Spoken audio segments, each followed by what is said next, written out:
रामचरितमानस का प्रत्येक पात्र हमें कुछ ना कुछ जरूर सिखाता है। हनुमान जी सिखाते हैं टारगेट अचीव करना। सीता जी की खोज में जब समुद्र लांघकर लंका जाने की बात आई तो पूरी वानर सेना असमर्थ नजर आई। उस समय जामवंत ने हनुमान को उनकी शक्ति का स्मरण कराया। तब हनुमान ने ये कठिन काम अपने कंधों पर लिया और बखूबी करके दिखाया।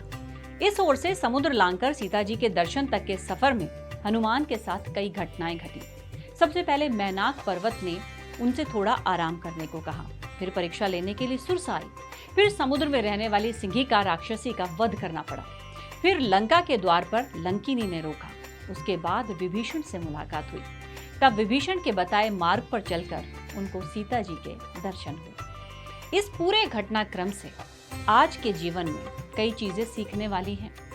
जब हम कोई काम अपने हाथ में लेते हैं तो जैसा हनुमान जी के साथ हुआ वैसा ही हम सब के साथ भी होता है और हम मंजिल तक पहुंचने से पहले ही हिम्मत हार जाते हैं। किसी भी काम को हाथ में लेते वक्त ये बात गांठ बांध लेनी चाहिए कि रास्ते में व्यवधान आएंगे ही आएंगे। हमें उन रुकावटों का सामना अपनी बुद्धि और विवेक से करना है। सबसे पहला व्यवधान है मैनाक पर्वत, यानी हमारा आलस्य।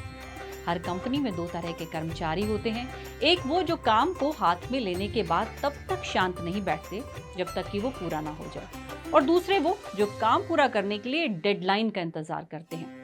पहले किस्म के कर्मचारी अपना काम व्यवस्थित ढंग से पूरा करते हैं, जबकि दूसरे किस्म के लोग हड़बड़ाहट में काम तो पूरा करते हैं लेकिन उस तरीके से नहीं कर पाते जितनी लगन से किया जाना चाहिए। हनुमान जी बता रहे हैं कि काम के प्रति ऐसी लगन होनी चाहिए कि आपको भूख, प्यास और थकान जैसी चीजों का एहसास ही ना हो। हनुमान जी ने कब खाने की मांग की? जब उन्होंने सीता के दर्शन कर लिए। खुद सीता जी से ही कहा कि माता, मुझे अब भूख लग रही है। उसी तरह कुशल टीम लीडर्स अपना काम और अपना टारगेट पूरा करने के बाद ही पूरी टीम के साथ सेलिब्रेट करते हैं। फिर हनुमान के सामने दूसरा व्यवधान आया, सुरसा। उसने हनुमान से उसकी भूख मिटाने को कहा। तब हनुमान जी ने अपनी चतुराई से सुरसा को जीता। इसी तरह जब आप किसी बड़े प्रोजेक्ट को हाथ में लेते हैं तो कई तरह की सुरसाएं आपसे अपनी रिक्वायरमेंट पूरा करने की डिमांड करती हैं। कहीं आपको लाल फीताशाही रोकती है तो कहीं फैमिली की समस्याएं।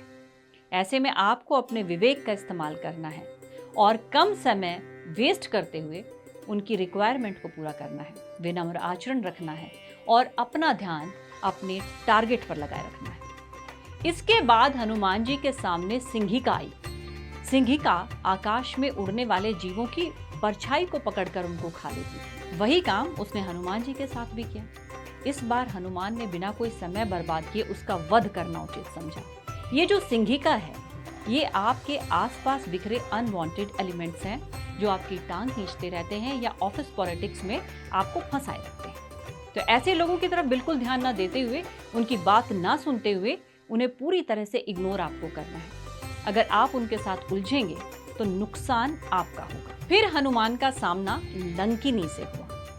पहले तो हनुमान ने उससे बचकर निकलने की कोशिश की लेकिन उसने उन्हें नहीं जाने दी। तब हनुमान ने एक घूंसा मारकर उसको अपनी शक्ति का एहसास करा दिया। एक घूंसा पड़ते ही उसने आत्मसमर्पण कर दिया, हनुमान को आगे जाने दिया। ऐसे ही जब आप अपने टारगेट के बहुत करीब पहुंचने वाले होते हैं तो कुछ बाधाएं खड़ी हो जाती हैं। ऐसा लगता है मानो अब ये काम पूरा हो ही नहीं पाएगा। लेकिन इन परिस्थितियों में भी आपको अपनी जिद पर अड़े रहना है।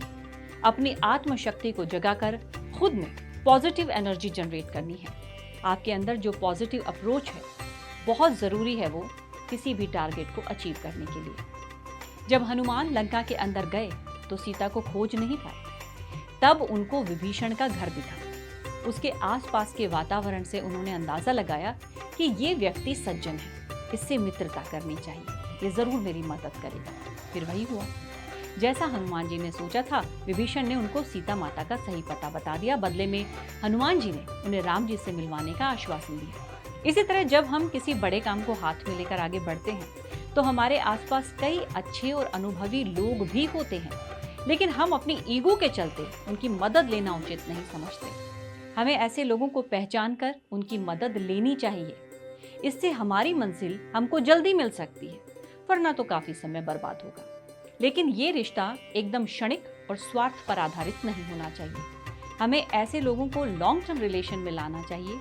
उनको भी मदद की जरूरत अगर पड़े तो हमें भी आगे बढ़कर मदद करनी चाहिए, जैसे बाद में हनुमान ने विभीषण को राम जी से मिलवाया। तो आज का ये प्रसंग आपको कैसे लगा? क्या ये आपके जीवन में मार्गदर्शन के लिए हमारा जो लघु प्रयास है आपको पसंद आया? हमें कमेंट बॉक्स में जरूर बताएं।